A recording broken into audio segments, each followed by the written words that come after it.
What is the religion of the Chinese civilization? Is it Buddhism, which teaches of reincarnation and enlightenment? Is it Taoism, which teaches of yin and yang and the celestial way? Is it Confucianism, which teaches of propriety and self-cultivation? And what of a more ancient religion, which teaches of heaven and earth, dragons and phoenixes? My name's Mike Liu, and this is What is the Chinese religion? 神仙之地，三教合流。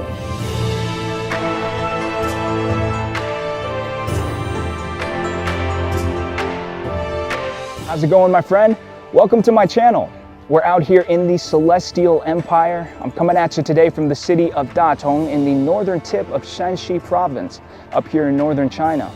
An ancient city first founded during the Zhou dynasty, and the former capital of the Northern Wei dynasty. And to the southeast of this city, located roughly an hour away by car, is Hengshan, or Mount Heng, one of the 5 great mountains.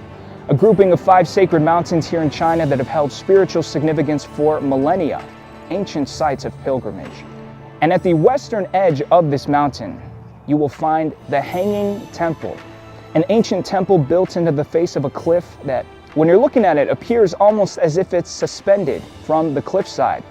And enshrined in one of the halls of this temple, you will find the Buddha, representing Buddhism, Lao-Tzu, representing Taoism, and Confucius, representing Confucianism. That's 3 different religions enshrined in one hall, 3 separate schools. Which kind of leads us to the question, what exactly is the Chinese religion? The religion of the Chinese civilization? And that's what we're here to talk about today. So let's begin. All right, so the Chinese religious foundation is composed of multiple coexisting parts. And when I say religious foundation, I'm talking about ethics and metaphysics, right? The ethical and metaphysical frameworks that form a foundation for a culture or civilization. So you have ethics, which would be, what you should do, how you should act, your moral values. And then you have metaphysics, which would be explaining the ways of the universe, the nature of reality and existence.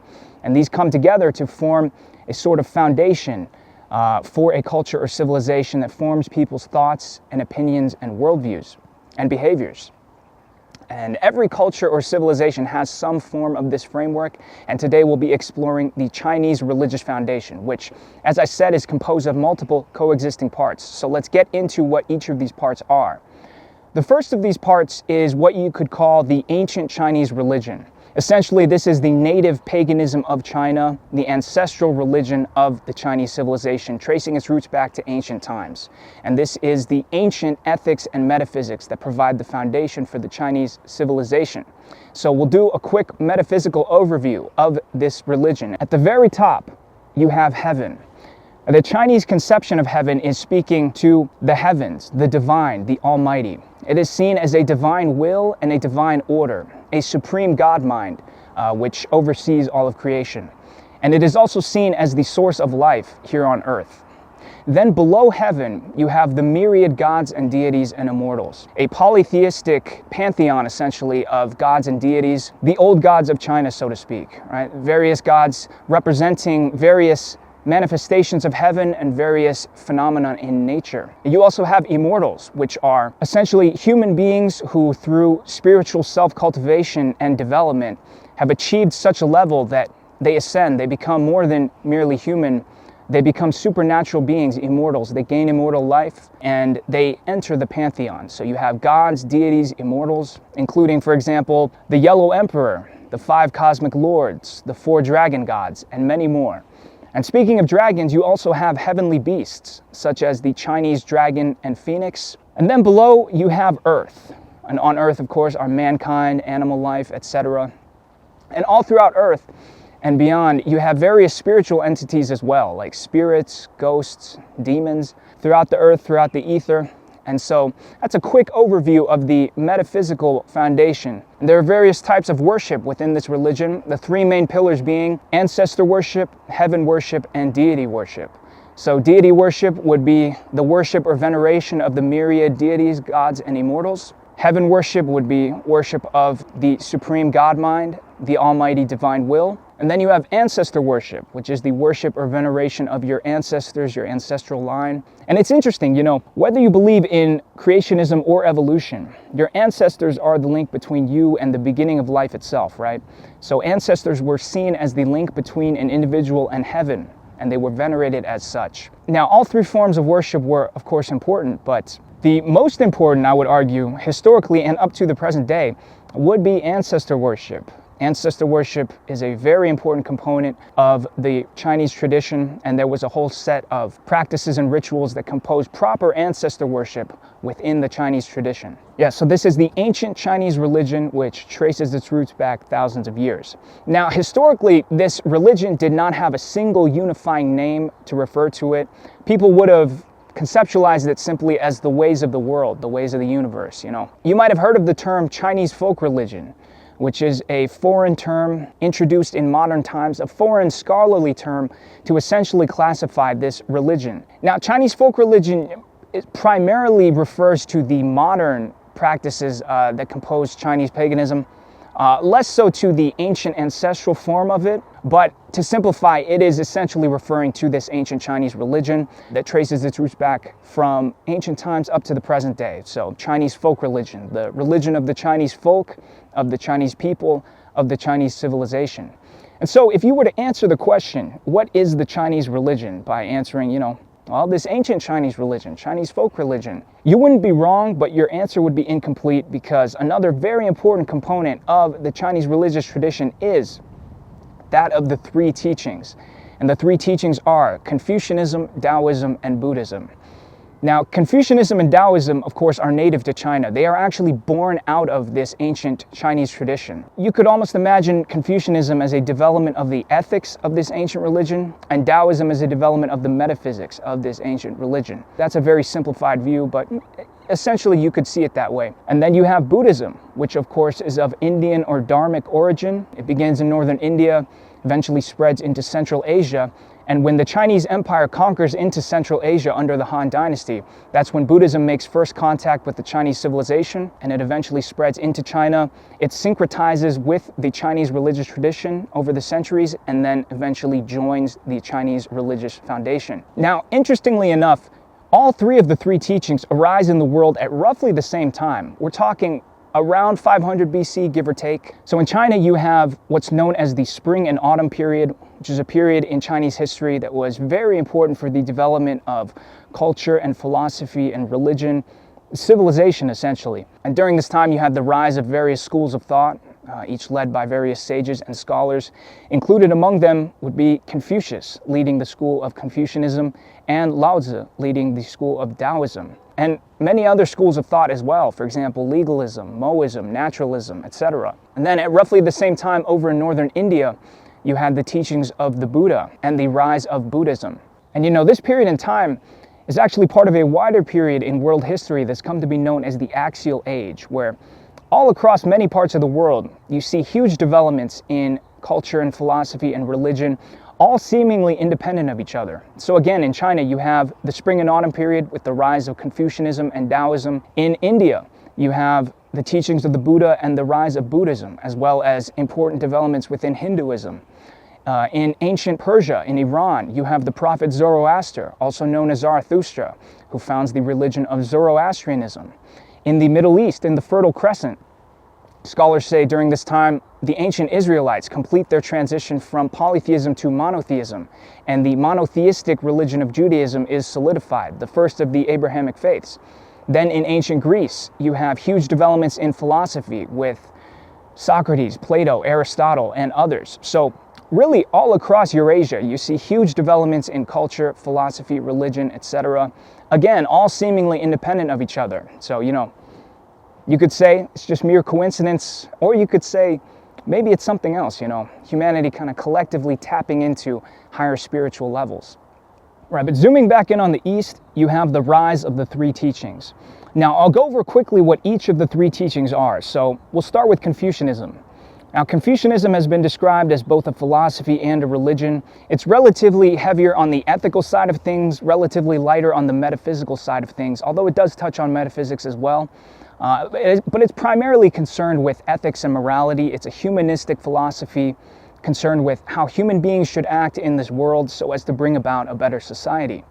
Now, there are a lot of virtues that are highlighted within Confucianism, the 5 most important of which being known as the 5 constants, and those are benevolence, righteousness, propriety, wisdom, and honesty. Now, other important virtues include filial piety, respect and reverence for your parents and your ancestors. And this is born out of the tradition of ancestor worship, which already existed in China at the time. Again, Confucianism can roughly be conceived of as a development of the ethics of the ancient Chinese religion. Now again, Confucianism is very much concerned with matters of this world, cultivating morality and virtue among people here in this world, as opposed to focusing on the supernatural. In fact, the Confucian Analects go so far as to say that you should keep some degree of distance from gods and spirits. From Book 6, verse 22, 敬鬼神而远之，可谓知矣. Respect gods and spirits, but keep your distance from them. That may be called wisdom. So an interesting outlook, really. Another important concept within Confucianism is that of self-cultivation. Building and developing your wisdom, your virtue, your morality, your learnedness, following the scholarly path so as to elevate yourself, become a scholar and a gentleman, and with your newfound morality and wisdom, be able to better help society, make it a better place. Then you have Taoism, which compared to Confucianism is much heavier on the metaphysical side of things, much more mystical, much more theological. And at the core of Taoist metaphysics is the concept of the Tao, the eternal and unchanging way, a sort of natural way or order of the universe, of existence and reality. And Taoists see the Tao as being the ultimate source of all of creation, all of existence. Heaven and earth both arise from the Tao. All of particularity and identity arise from the Tao. In short, the Tao generates everything. It is the source, the ultimate source of everything. But it is not seen as a deity. For example, you could describe heaven as being a divine order, a divine will, but you would describe the Tao more so as being a natural order, a natural will, kind of the will of nature. In a very abstract and impersonal sense, it's not seen as a deity or something to be worshipped. It's more so viewed as a law of nature itself, a law of the universe, a law of physics, essentially, metaphysics, right? And so it is described as mysterious and enigmatic and impossible for human beings to fully comprehend in its entirety. We're here in the earthly realm, here in this limited form. We're kind of unable to truly pierce the veil and see all of the true nature of the Tao, but we're able to glean insights from observing its manifestations here in this world. The Tao is like an ever-present underlying force that permeates all of reality and existence. You can find it in life, in nature. You can feel its manifestations in the form of yin and yang energy, the 5 elements, qi, etc. And so the Tao is an order, a way of the universe, and you can be either going with or against the Tao.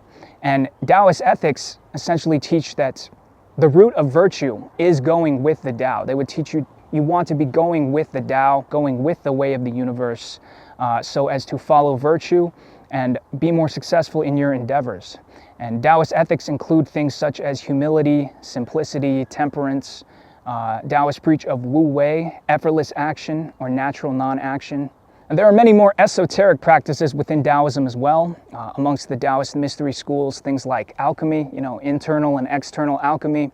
You have energy work, qigong, astral projection, up to and including magic and sorcery. All of which are real, by the way.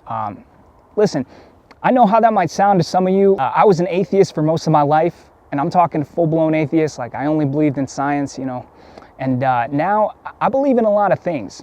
And I'm here to tell you that magic and sorcery are real. It kind of just is what it is, okay? Magic is real, and there are people out there doing it, including Taoists. Not only Taoists, but including Taoists, right? So within Taoism, you also have the quest for immortality. And there is a essentially lower form of this, which through potions and elixirs, one tries to gain physical immortality. And then there is a higher route, which through spiritual self-cultivation and development, you achieve spiritual abilities and spiritual immortality. You become an immortal. Remember, we mentioned this in the ancient Chinese religion, the concept of the immortal. Through building spiritual power, you ascend to something higher than human. Taoism has its own form of self-cultivation, spiritual self-cultivation, so as to build yourself up, follow the sagely path, and with your newfound spiritual abilities, be able to help mankind and help the world. And then you have Buddhism, which teaches of the infinite cycle of life, death, rebirth, reincarnation, known as samsara, in which sentient beings are trapped in an infinite cycle of suffering and life and death. And it views the root of suffering as desire, as attachment, that traps sentient beings in this never-ending cycle of suffering and rebirth. And it teaches of the laws of karma, which decide your reincarnation. You know, good or bad karma is accumulated through your thoughts and your words and your deeds. It's accumulated not just in one life, but from earlier lives as well. You can accumulate karma from multiple lives. It also teaches of a way to escape this endless cycle of suffering and reincarnation. Through heavy meditative practices and following the Noble Eightfold Path, you can achieve enlightenment and remove yourself from this endless cycle of rebirth. You know, there are various ways in which you can achieve enlightenment and Buddhahood, and there are different denominations of Buddhism as well, like Theravada, Mahayana, Vajrayana, each of which focus on different paths towards enlightenment. And the form of Buddhism that eventually spread and took hold in China was Mahayana Buddhism, which focuses on what is known as the Bodhisattva path towards Buddhahood, where instead of fully withdrawing and kind of deleting yourself from the world, you actually re-engage with the world as you build your spiritual powers and help other sentient beings. You achieve Buddhahood through not just personal enlightenment, but also aiding in the enlightenment or the spiritual development of other human beings. And so you see really in all three of the three teachings, you see some form of self-cultivation, building up yourself, building up your virtue, your spiritual abilities, etc., so as to ascend, to be able to achieve a level where you can help others and help society. And so there are these similarities, these compatibilities between each of the three teachings. So it makes sense why they were able to eventually, join together in such a way.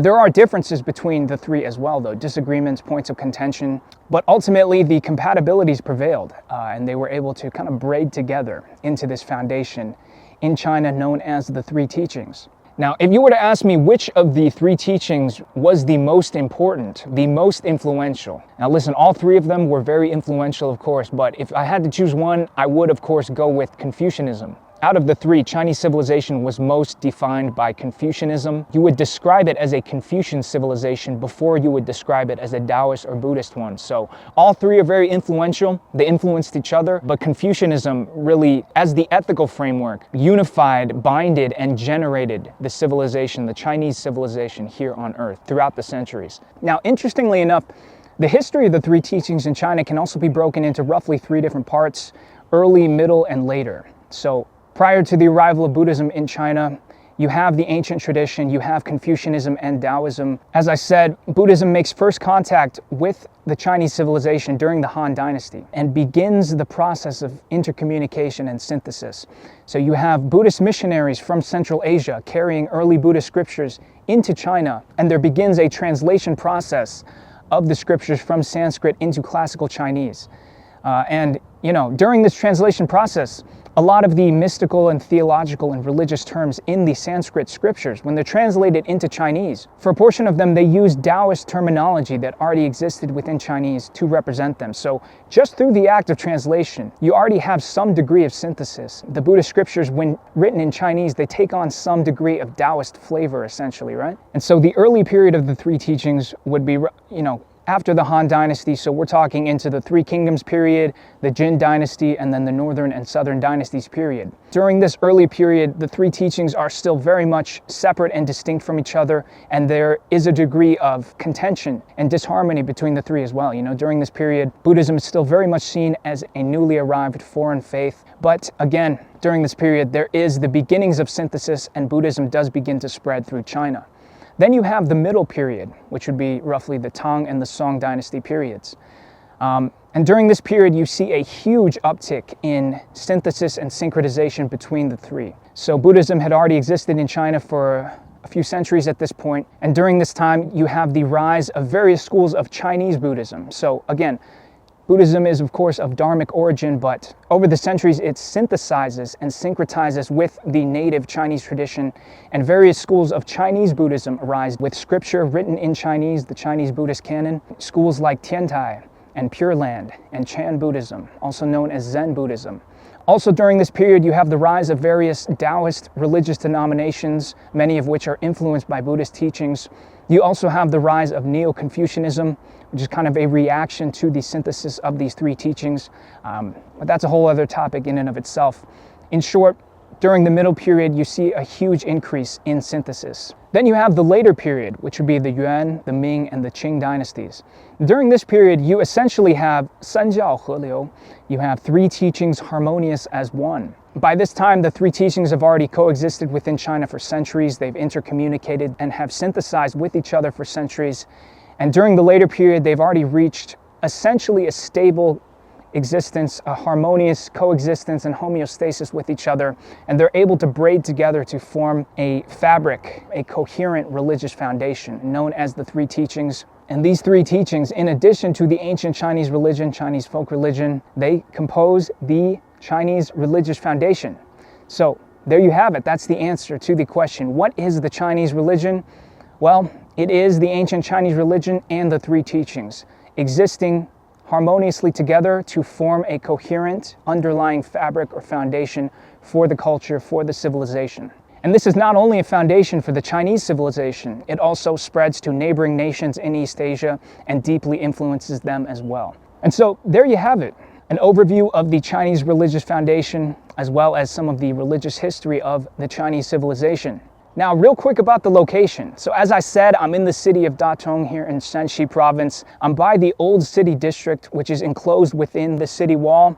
This wall right here is actually quite new. Okay, this is a reconstruction of the Ming Dynasty era wall. I read what happened was, there were a few portions of the old Ming wall still left standing. And during the early 2000s, a mayor of the city decided to initiate a reconstruction of the Ming Dynasty era wall. So this wall is very new. We're talking 21st century, right? So if you did want to see some genuinely, centuries old wall from the imperial era, you would have to go elsewhere, for example, like Xi'an, Nanjing, Jingzhou, etc. But the question of new or old aside, they did a really great job with the wall. It adds a lot of character to the city, and just in my opinion, it's a very cool thing for a modern city to have. Spent a lot of time walking along the wall, exploring, really nice views all around. So again, they did a great job with it. I very much enjoy it. And like I said, enclosed within the wall is the Old City District. Lots of historical and cultural sites throughout, including a lot of temples and shrines. Temples for the religions that we discussed in this video today. Shrines to ancestral gods and deities. The Confucian Temple here in Datong. You have Taoist temples. You have many Buddhist temples and monasteries all throughout the Old City. Lots of sights to see. And speaking of Buddhism, on the outskirts of the city, you have the Yungang Grottos, one of the three great Buddhist grottos here in China, dating back to the Northern Wei Dynasty more than 1,000 years ago. Just really an amazing, exquisite example of early Buddhist art and sculpture here in China. You have thousands of Buddhist carvings and sculptures and paintings located throughout caves and grottos, carved into the rock, carved into the stone. Just really great. I would highly recommend that spot for anyone in the area. And like I said, to the southeast of the city is Mount Hung, one of the 5 great mountains. Since ancient times, Chinese emperors would make pilgrimage to these sacred mountains, make offerings to the gods as a recognition and indication of them receiving the mandate of heaven. So ancient sites of pilgrimage that have been venerated for thousands of years. And there are 5 of these great mountains here in China, one representing the north, the south, the east, the west, and the center. And Mount Hung here in Shanxi province is the great mountain of the north, associated with the season of winter, the element water, the planet Mercury, and the deities Heidi and Xuanwu. I made the climb earlier. It was my first time climbing one of the 5 great mountains. There are temples and shrines built all along the mountainside, great views all around. Had some interesting weather during the climb, had some sun, had some rain, even had some hail up at the summit, which I did not expect, Yo, it's straight up hailing right now, dude.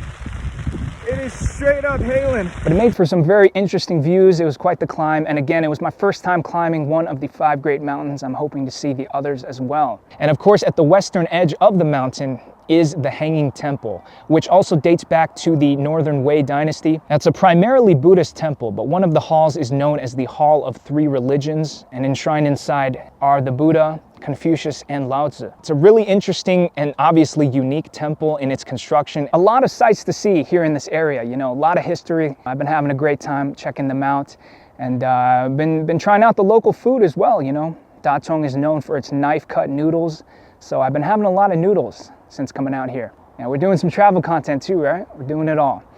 But listen, we're out here. We're out here in the Celestial Empire. It's a beautiful day. It's a wonderful day. Praise be to Almighty Heaven and glory to the ancestors. That's all for now. Thank you so much for watching. I truly do appreciate it. I hope you enjoyed the video. Please feel free to like, share, and comment on this video. I'd love to hear what you guys think. Please feel free to subscribe as well. We're going to be coming out with new videos at new locations covering different topics. It's going to be a wonderful time. We're going to have a lot of fun. So please do subscribe. Thanks again for watching. That's all for now. I'll see you next time.